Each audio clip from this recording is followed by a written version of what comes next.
അജാനൂർ കടപ്പുറം കിഴക്കേവീട് തറവാട് പ്രതിഷ്ഠാ ദിനം 140 തെയ്യംകെട്ട് മഹോത്സവം ഫെബ്രുവരി 26, 27, മാർച്ച് 1, 2 തീയതികളിൽ ഒരുക്കങ്ങൾ പൂർത്തിയായതായി ഭാരവാഹികൾ വാർത്താസമ്മേളനത്തിൽ അറിയിച്ചു.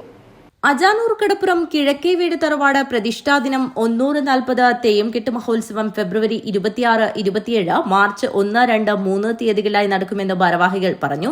26 രാവിലെ 5 മണിക്ക് ഗണപതി ഹോമം, വൈകിട്ട് 7 മണിക്ക് സർവേശ്വര വിളക്കുപൂജ, 27 ഉച്ചയ്ക്ക് 12 മണിക്ക് വിരുന്നടിയന്തരം, 1 മണിക്ക് ഭജന, വൈകിട്ട് 3 മണിക്ക് ആധ്യാത്മിക പ്രഭാഷണം, രാത്രി 7 മണിക്ക് മറയൂട്ട് അടിയന്തരം, 8 വിൽ കലാമേള, മാർച്ച് 1 വൈകിട്ട് 4 മണിക്ക് കലവറ നിരക്കൽ ഘോഷയാത്ര, 2 വൈകിട്ട് 7 മണി മുതൽ 140 തെയ്യങ്ങളുടെ പുറപ്പാട്.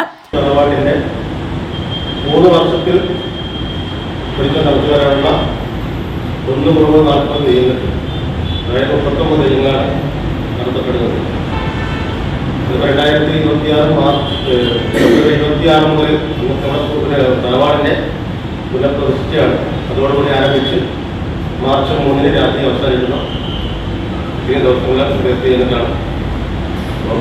ഇത് എല്ലാവരെയും മുഴുവൻ ഔദ്യോഗിക നമ്മൾ അറിയിക്കുകയാണ്.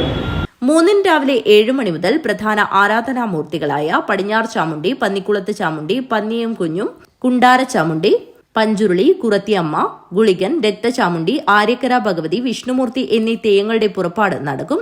കാഞ്ഞങ്ങാട്ട് നടന്ന വാർത്താസമ്മേളനത്തിൽ തറവാട് സ്ഥാനികൻ അജാനൂർ ശ്രീകുറുമ്പ ഭഗവതി ക്ഷേത്രത്തിലെ ദണ്ഡൻ ആയത്താർ, ആഘോഷ committee chairman Shaji Amrudas, convener Rajan Thottiyil, treasurer Manoj Batherikkal, തറവാട് ഭരണസമിതി president P Karunan, secretary AK Suresh, treasurer Venu Punchavi എന്നിവർ സംബന്ധിച്ചു.